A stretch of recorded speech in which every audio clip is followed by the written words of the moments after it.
tentu latar belakang tersebut yang pertama yaitu sebagai amanah Undang-Undang Nomor 11 Tahun 2020 tentang Cipta Kerja, dan tentu saja juga PP Nomor 36 Tahun 2021 tentang pengupahan itu sendiri. Dan tentu untuk selanjutnya menjalankan juga hasil daripada kemarin juga kebetulan juga dideklarasikan di G20 juga sebagai sarana untuk fokus terhadap sektor ketenagakerjaan yang inklusif. Ini saya kira juga sangat luar biasa, dan selamat kiranya juga pelaksanaan dari G20 maupun dari B20 maupun L20. Ini sangat diapresiasi oleh dunia internasional kita. Tentu untuk selanjutnya, Mbak Sasa, kita juga sebagai kita menjalankan kebijakan pemerintah.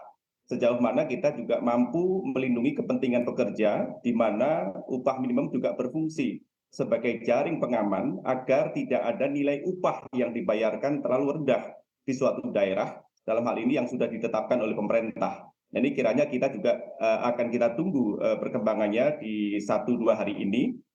Itu akan ditetapkan oleh pemerintah khususnya untuk upah minimum provinsi. Karena paling lambat upah minimum provinsi akan ditetapkan di tanggal 21 November.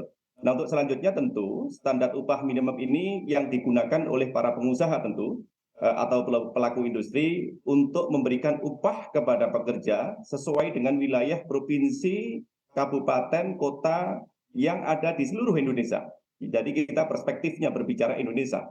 Nah, dalam hal ini juga tidak hanya itu juga. Jadi upah minimum juga untuk melindungi dan menjamin kelangsungan usaha itu sendiri. Dan tentu juga mendorong pertumbuhan lapangan kerja yang produktif, dan tentu saja juga pertumbuhan ekonomi secara nasional. Makanya kita senantiasa juga sebagai wujud syukur kita kehadirat Tuhan, tentu kita senantiasa juga akan mengikuti apa-apa yang sekiranya sudah ditetapkan oleh pemerintah tentang upah minimum ini.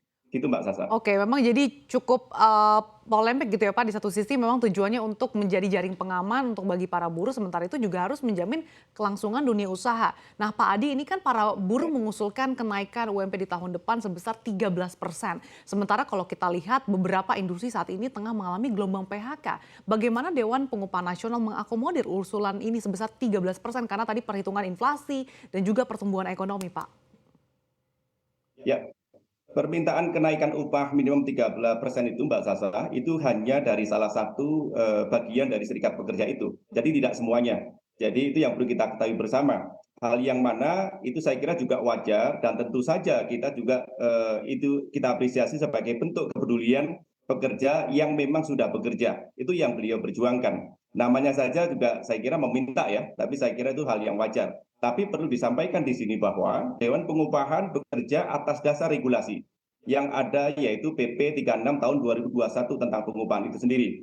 Makanya juga yang perlu kita pahami bersama bahwa kenaikan upah minimum itu berdasarkan atas kebutuhan, bukan keinginan. Dan ini saya kira yang perlu kita sampaikan. Dan terkait permintaan itu tentu saja kami akomodir.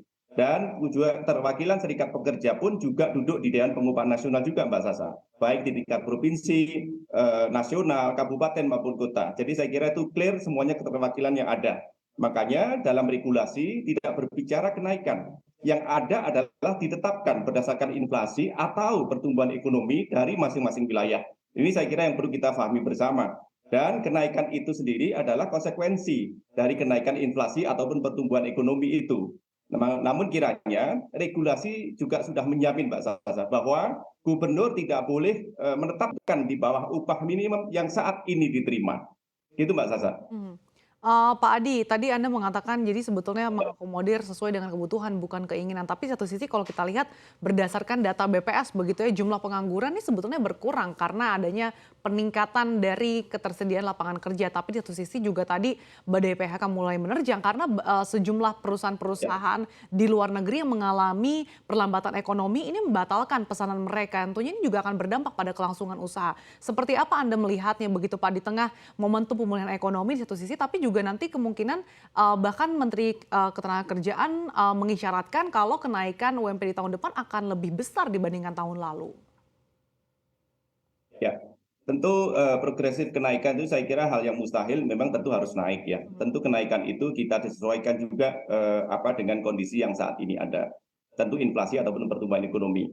Dewan Pengupahan bekerja sekali lagi berdasarkan kajian dan data yang diberikan oleh BPS, Badan Pusat Statistik dalam hal ini. Karena itu sebagai mandatorinya regulasi yang ada di negara kita. dengan parameter dan indikator yang memenuhi aspek ekonomi dan ketenagakerjaan itu sendiri, Mbak Sasa. Makanya PHK itu kiranya juga terjadi di saat adanya pandemi. Ini juga perlu kita pahami bersama. Jadi dan di saat ini juga menjelang dan keberlangsungan krisis ekonomi global kita. Makanya besaran kenaikan upah minimum juga sudah ada di regulasi yang mengaturnya, yakni PP 36 tahun 2001 tentang pengupahan itu sendiri.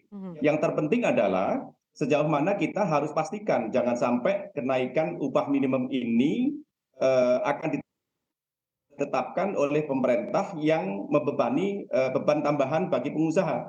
Dan ini saya kira penting. Dan tentu saja menggerus daya usaha industri itu sendiri.